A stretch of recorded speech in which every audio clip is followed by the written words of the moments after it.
Magandang gabi. Welcome sa Pampatulog Stories. Tahimik ang gabi. Ang hangin ay marahang dumadampi sa mga dahon ng palay at sa malayo, ang huni ng mga kuliglig ay tila awitin ng katahimikan. Ngayong gabi, isantabi mo muna ang pagod, ang mga iniisip, at ang mga alalahanin ng araw.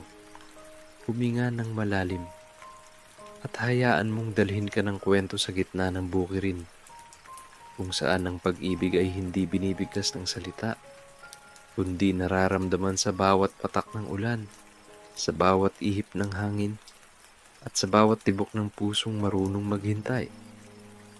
Tahimik ang baryo ng San Isidro tuwing madaling araw. Walang ibang maririnig kundi ang huni ng mga ibon, ang marahang paghuni ng kuliglig, at ang banayad na hampas ng hangin sa mga dahon ng palay. Sa ibabaw ng mga tanim, kumikintab ang mga butil ng hamog na parang mga mumunting bituin na bumaba mula sa langit upang magpahinga sa lupa. Sa gitna ng tanawing iyon, dahan-dahang naglalakad si Lina. May dalang maliit na basket ng palay. Nakaayos ang kanyang buhok sa simpleng tali at sa bawat hakbang niya sa pilapil, sumasabay ang pag-ikot ng araw sa silangan. Ang bawat hinga niya ay may kasamang halimuyak ng sariwang lupa. Isang amoy na kay tagal na niyang nakasanayan. Amoy na nagpapaalala sa kanya ng tahanan, ng pamilya, at ng mga alaala ng kanyang ina. Mahina siyang napangiti habang tinatanggal ang isang tuyong dahon sa gilid ng pilapil. Parang kahapon lang, ako ang tinuturuan ni nanay kung paano magtanim. Bulong niya sa sarili. Sa tuwing bumabangon siya ng alas 5 ng umaga, tila naririnig pa rin niya ang boses ng kanyang ina. Banayad, may lambing, at palaging may kasamang tawa. Ngunit ngayong siya na lang at ang kanyang amang si Mang Delfin ang naiwan sa bahay. Ang mga alaalang iyon ay nagsisilbing init sa malamig na umaga.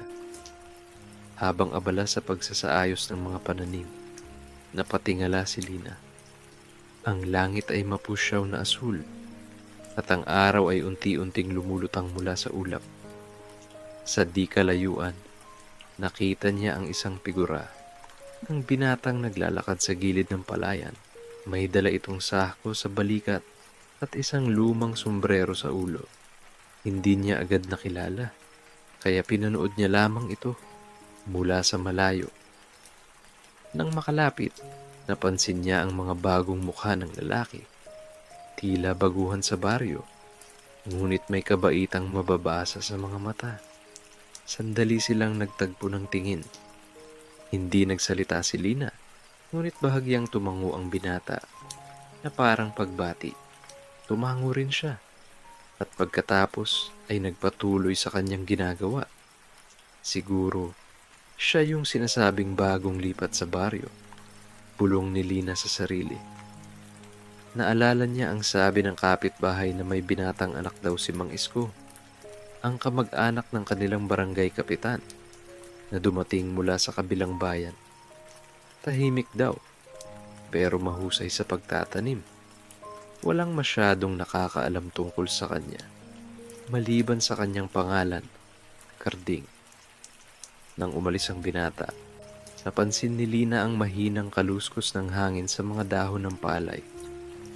Tila ba nakikinig ang paligid? At may lihim na ibinubulong ang bukirin na siya lamang ang nakaririnig. Tahimik siyang naupo sa gilid ng pilapil. Pinagmamasdan ang mga patak ng hamog na unti-unting naglalaho sa init ng araw. Ang buhay talaga. Parang hamog lang. Mahina niyang wika. Sandaling maramdaman. Tapos mawawala rin kapag sumikat ang araw.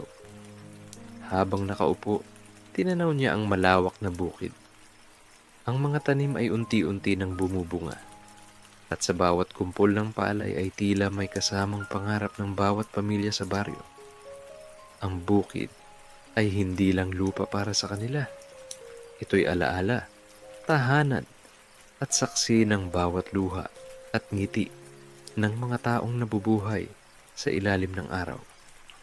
Sa di kalayuan, Muling sumilip si Kartik. Tila sinasadya niyang dumaan malapit sa lugar ni Lina, ngunit hindi niya ito nilapitan. May dala siyang isang maliit na supot ng binhi at tila nagmamasid sa paraan ng pagtatanim ng mga tao roon. Nang sandaling iyon, nagtagpo na naman ang kanilang mga mata. Mabilis, tahimik, at walang salita.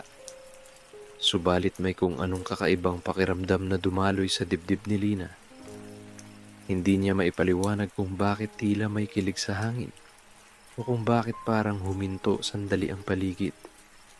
Siguro dahil matagal na rin siyang hindi nakaramdam ng ganitong uri ng katahimikan. Yung payapang hindi nakakaantok, kundi nakakaaliw. Pagbalik niya sa bahay, nadatnan niya ang kanyang ama na nag-aalmusal ng kape at tinapay. "Anak, kanina ka pa?" tanong ni Mang Delphin habang pinupunasan ng mesa. "Opo, Tay. Maaga lang po akong nagdilig," sagot ni Lina. Sabay ng ngiti. "May nakita po akong bagong mukha doon, sa may dulo ng palayan. Baka po yung sinasabi nilang karding." Tumango ang matanda. "Oo, anak. Mabait daw yung binata. Nagpunta rito kahapon, nagpakilala. Gusto raw tumulong sa mga taniman habang di pa nagsisimula ang tag-ani." Tahimik lang nang umiti si Lina. Hindi niya alam kung bakit, pero parang naging mas maganda ang umaga niya. Habang sumisimsim siya ng mainit na kape, sumilip ang sinag ng araw sa bintana. Tumama sa kanyang mukha at pinangiti siya ng buong puso. Lumipas ang mga oras. Muling bumalik si Lina sa bukid upang mag-ani ng ilang halaman. Sa di kalayuan, naririnig niya ang banayad na tunog ng gitara. Hindi niya alam kung saan nanggagaling, pero malinaw ang bawat tugtugin. Simple, malambing, at tila may halong lungkot. Napatingin siya sa direksyon ng dulo ng pilapil. Si Karding pala, nakaupo sa ilalim ng punong mangga. Marahang tumutugtog habang nakatanaw sa malayo. Ang kanyang mga daliri ay dahan-dahang sumasayaw sa mga kwerdas. At ang awitin ay tila hinabi mula sa hangin ng umaga. Hindi man niya alam ang pamagat, ngunit ramdam niya sa bawat nota ang mga salitang hindi binabanggit. Pag-asang muling mabubuhay at damdaming matagal nang natulog. Habang naglalakad pa uwi si Lina, sumulyap siya muli kay Karding. Ang gitara ay patuloy na tumutugtog at ang hamog sa paligid ay unti-unting naglalaho. Ngunit sa puso ni Lina, may bagong hamog na nabuo, isang pakiramdam na hindi basta nawawala kapag sumisikat ang araw. Isang damdamin na parang liwanag ng umaga sa gitna ng palayan. Banayad, tahimik, at may kasamang pangako ng bagong simula. Mainit-init pa ang araw nang magsimulang lumubog sa kanluran.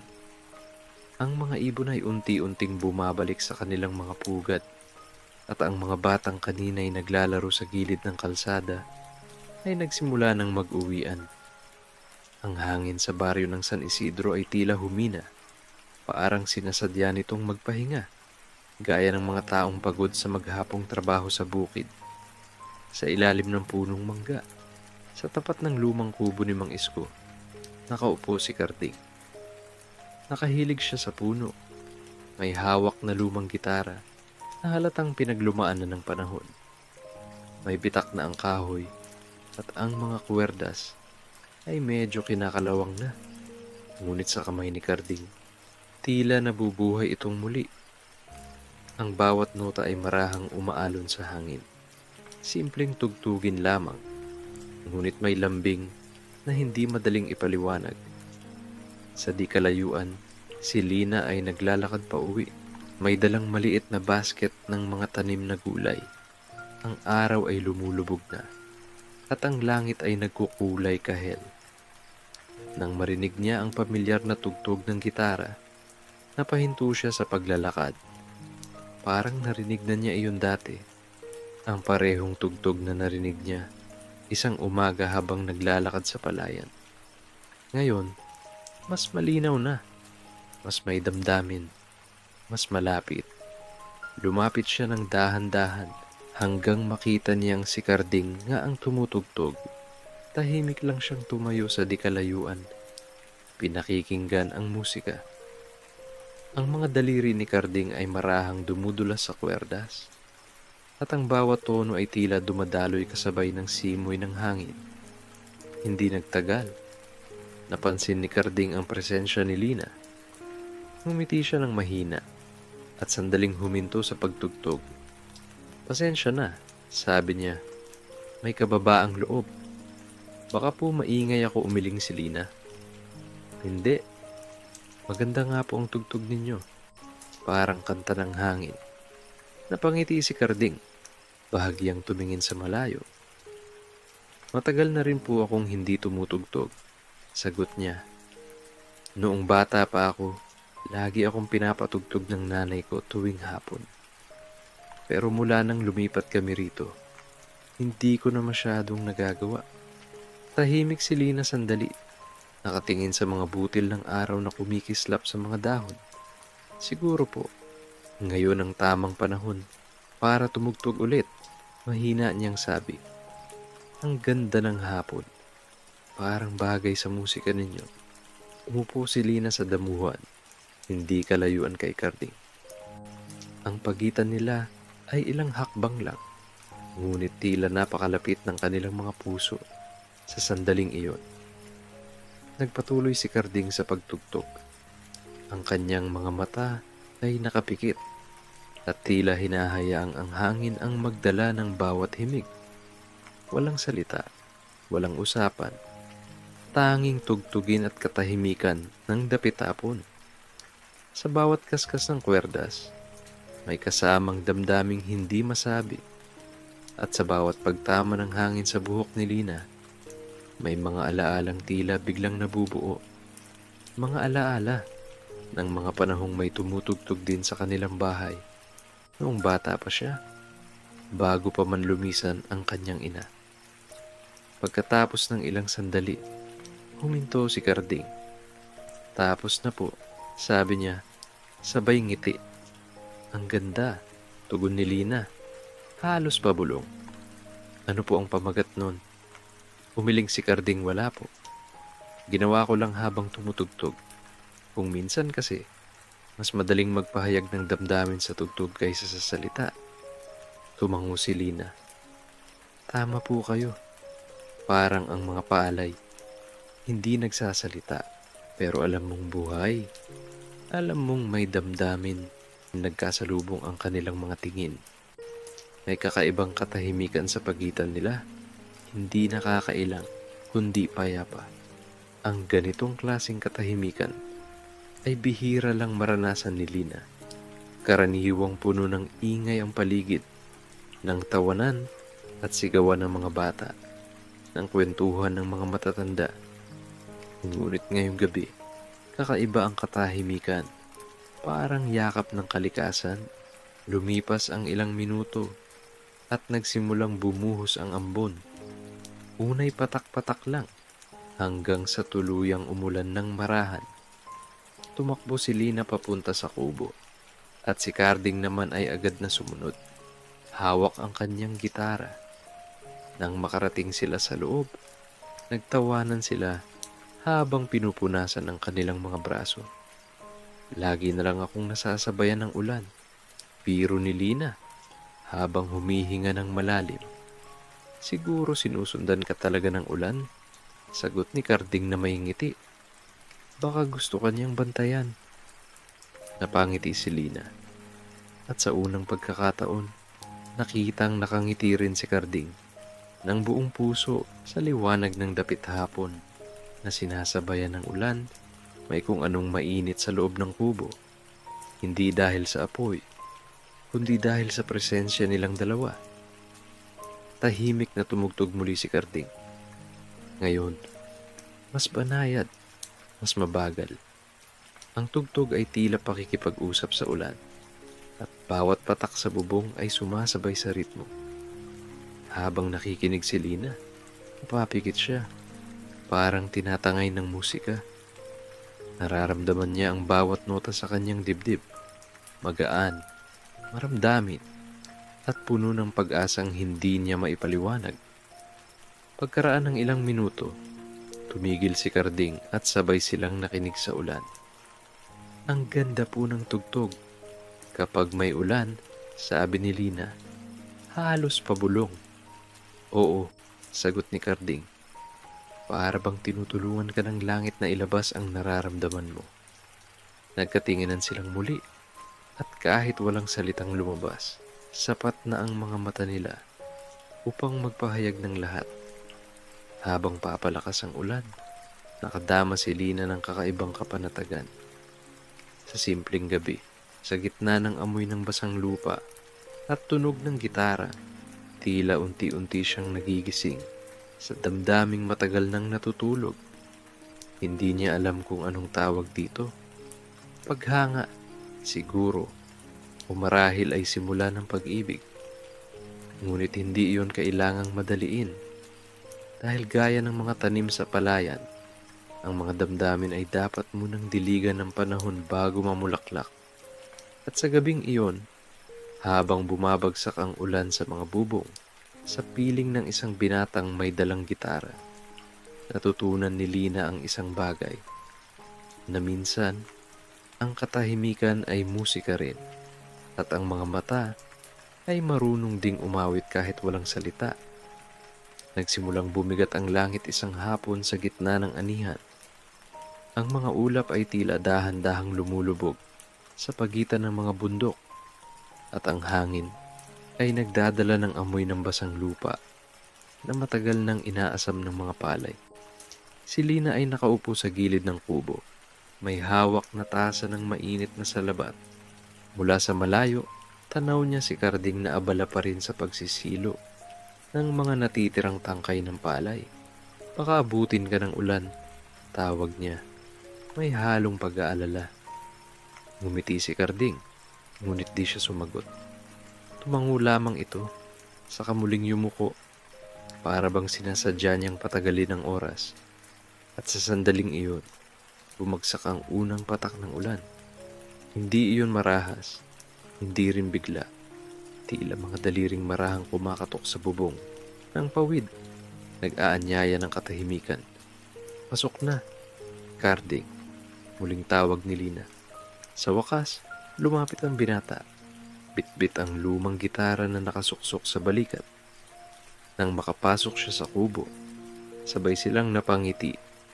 Magkatapat, may bahagyang kaba sa hangin, may halong hiya at saya. Kaya umupo si Karding sa may sulok. Pinunasan ang buhok. Sa kamarahang tinugtog ang gitara.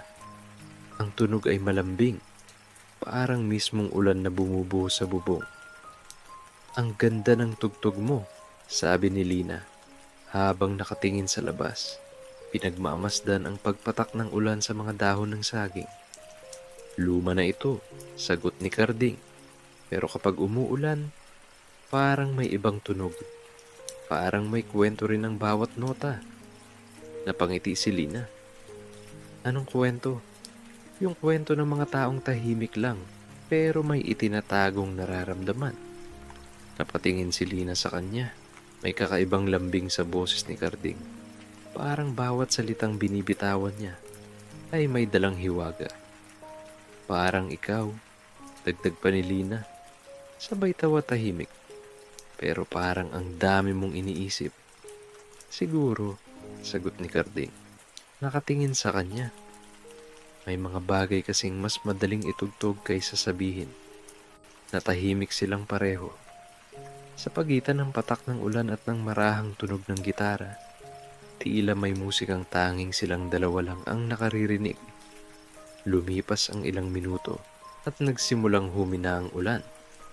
Humikit si Lina, pinakinggan ang paligid. Ang pagkulog sa malayo, ang tunog ng tubig na dumadaloy sa kanal, at ang mga nota ni Karding na tila lumulutang sa hangin. Alam mo, sabi ni Lina sa banayad na tinig, kapag umuulan, naaalala ko ang tatay ko.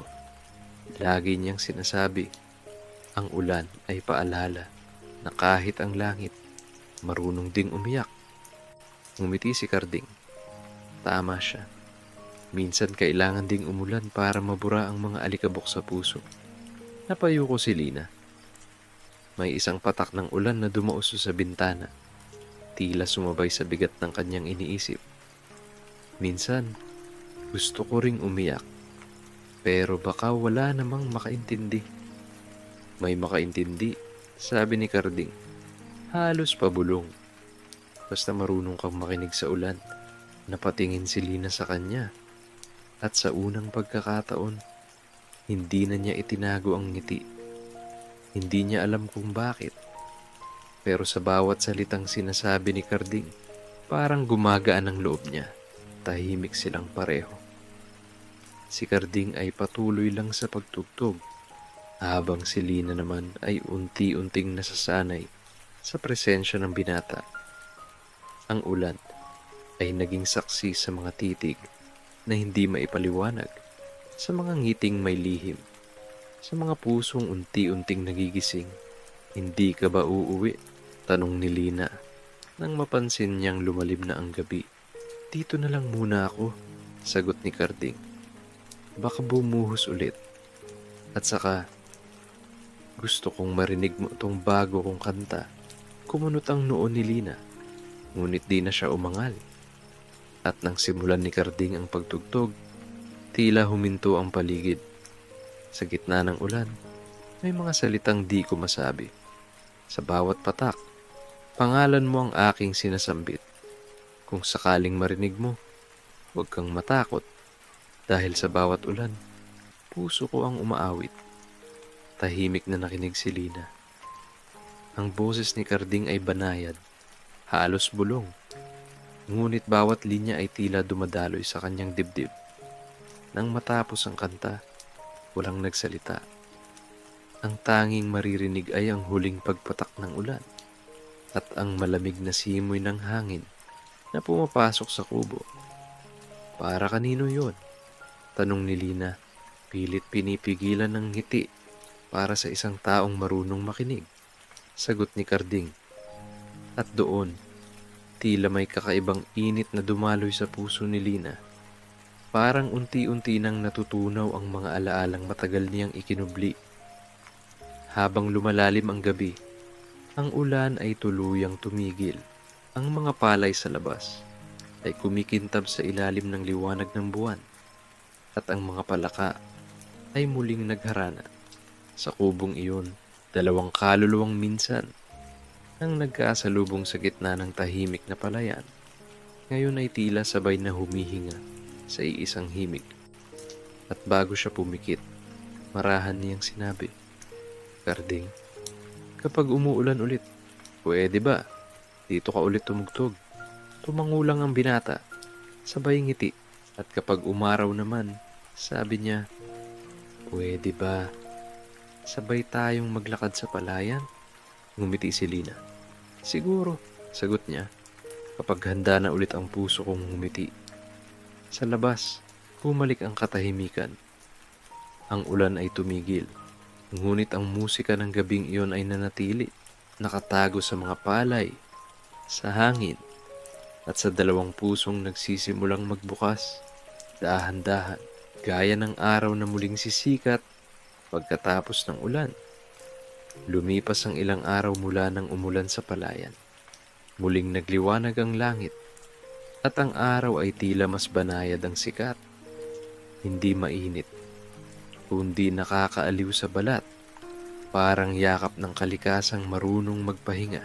Si Lina ay nasa gitna ng bukirin, nakasuot ng sahya, at may panyong nakatali sa ulo. Dala niya ang maliit na basket ng mga sariwang gulay. Habang naglalakad siya sa pagitan ng mga pilapil, naririnig niya ang huni ng mga ibon at ang malambing na pag-aspas ng hangin. Ang lahat ay tila payapa. Wala na ang ulan, ngunit naiwan ang sariwang amoy ng lupa at ang mga alaalang dala ng gabing iyon. Lina, tawag ni Karding mula sa kabilang bahagi ng palayan. May dalang gitara pa rin ang binata. Ngunit ngayon, ay may nakasabit na maliit na banig sa kanyang balikat. "Ang aga mo," sabi ni Lina. Nakangiti. "Hindi pa nga tapos ang araw." "Mas maganda yung ganito," sagot ni Carding. Tahimik. Tapos may hangin pa. Umupo silang dalawa sa lilim ng punong mangga. Sa di kalayuan, tanaw nila ang mga palay na unti-unting sumasayaw kasabay ng simoy ng hangin. Tahimik silang sandali. Si Carding ay marahang tinugtog ang gitara, at si Lina naman ay nakatingala. Pinagmamasdan ang mga ulap na dahan-dahang gumagalaw sa kalangitan. "Ang ganda ng araw ngayon," sabi ni Lina. "Oo," tugon ni Carding. "Parang nagpapahinga ang mundo." Tumingin si Lina sa kanya. Carding: Salamat noong umulan. Hindi ko na sana akalain na may makikinig pa sa mga kwento ko." Ngumiti ang binata. Lahat ng tao may kwento, Lina. Minsan, kailangan lang ng tamang hangin para marinig. Nagpatuloy siya sa pagtugtog. Banayad, parang awitin ng hapon. "Alam mo," dagdag pa ni Carding, "kapag dumadaan ang hangin, minsan dala nito ang mga salitang hindi natin masabi." "Parang?" tanong ni Lina. "Parang yung salitang gusto mong sabihin pero natatakot ka na," payuko si Lina. "May mga ganun nga." "Halimbawa?" tanong ni Carding. Nakangiti. Ngumiti si Lina, pero umiwas ng tingin. "Halimbawa, gusto mong sabihing masaya ka kapag kasama mo ang isang tao, pero baka isipin niya kung ano na lang ang ibig sabihin nun." Tila natigilan si Carding. Dahan-dahan niyang itinigil ang pagtugtog, saka tumingin kay Lina. "Baka naman hindi niya kailangang isipin," sabi niya. "Baka maramdaman na lang niya." Nagtagpo ang kanilang mga mata. Wala nang salita, wala nang pag-aalinlangan. Ang hangin ay marahang dumaan sa pagitan nila. Tila siya na mismo ang nagdadala ng pag-amin na di kayang bigkasin ng mga labi. Lumipas ang ilang sandali. Muling tumugtog si Carding. At sa bawat nota ng kanyang gitara ay tila may kasamang damdaming pilit niyang ikinukubli. Si Lina na may tahimik lang na nakikinig.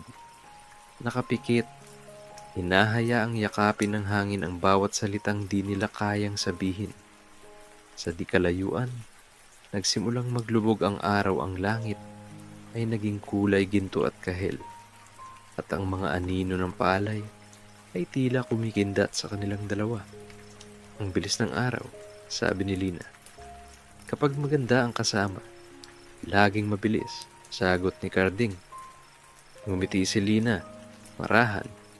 Halos di marinig ang kanyang tawa. Baka yan ang sinasabi ng hangin. Biro niya. "Baka nga," sagot ni Carding. Nakangiti rin.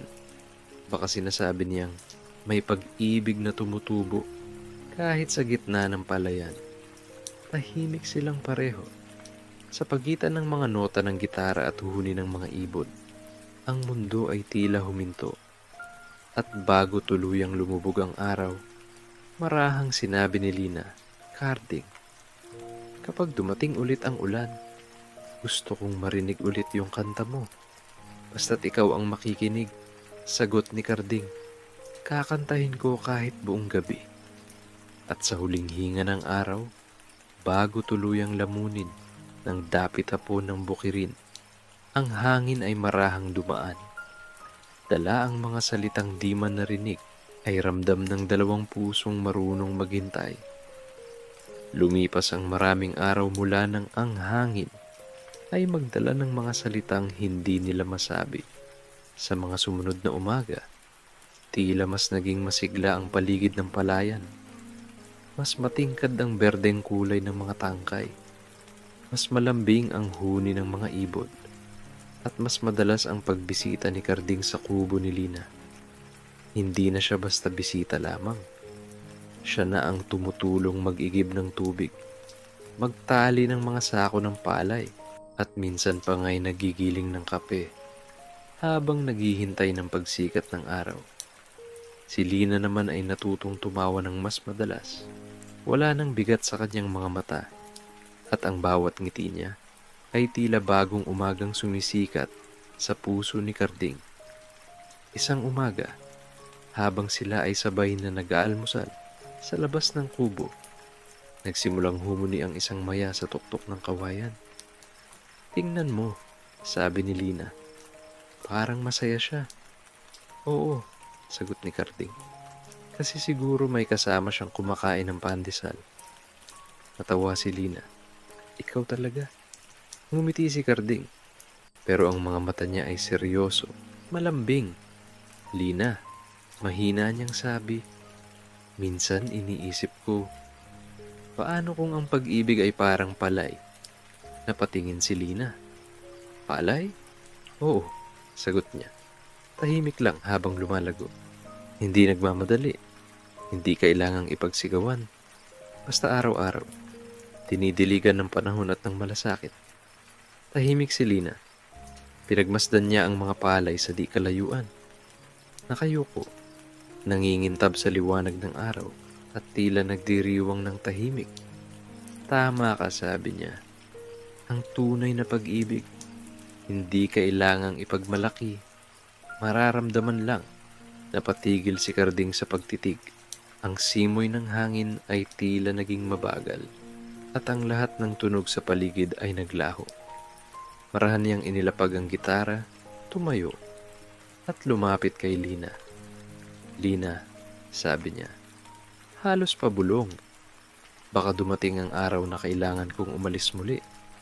Pero gusto kong malaman mo, kahit saan ako dalhin ng hangin, sa bawat tunog ng gitara ko, ikaw pa rin ang maririnig ko."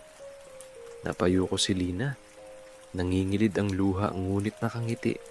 "Kung ganoon," sagot niya, "sa bawat umaga na maririnig ko ang hangin, iisipin kong kasama pa rin kita. Hindi nila kailangang magyakap o maghawakan. Ang kanilang mga mata pa lang ay nagsasalita na. Ang kanilang mga ngiti ay sapat na upang iparamdam ang damdamin na hindi kailanman kailangan ng magarbong salita." Lumipas ang mga linggo at dumating muli ang ulan. Ngunit sa pagkakataong ito, hindi na ito malungkot. Ang patak ng ulan ay tila musika. Ang bawat pagbuhos ay paalala ng gabing una nilang pinagsaluhan. Ang katahimikan, huling tinugtog ni Karding ang gitara, habang si Lina ay nakaupo sa tabi niya. Hindi na sila nagtatago ng damdamin. Tahimik lang silang nakikinig sa tugtugin ng ulan at sa himig ng pag-ibig na unti-unting umusbong sa pagitan nila. "Naalala mo pa yung sinabi mo noon?" tanong ni Lina. "Alin?" "Na ang ulan daw ay para sa mga pusong marunong umiyak." Ngumiti si Karding. "Oo, tingin ko," sabi ni Lina. "Ngayon alam ko na rin. Ang araw naman ay para sa mga pusong natutong magmahal ulit." At sa sandaling iyon, tila nagsalubong ang ulan at araw sa gitna ng langit. Nagbigay ng bahaghari sa ibabaw ng palayan. Ang mga palay ay sumasayaw sa hangin at ang kubo ay tila sumasabay sa musika ng buhay. Tahimik lang silang dalawa. Wala nang kailangang sabihin. Sa pagitan ng pagpatak ng ulan at pag-awit ng hangin, naroon ang pag-ibig. Payak, tahimik, totoo. At sa huling pagpatak ng ulan sa araw na iyon, marahang sinabi ni Lina, "Karding, salamat sa pag-ibig na hindi kailangang pag-usapan." Ngumiti ang binata, sabay tugtog ng huling nota ng kanyang gitara. "At salamat," sagot niya, "sa pag-ibig na hindi kailangang matapos."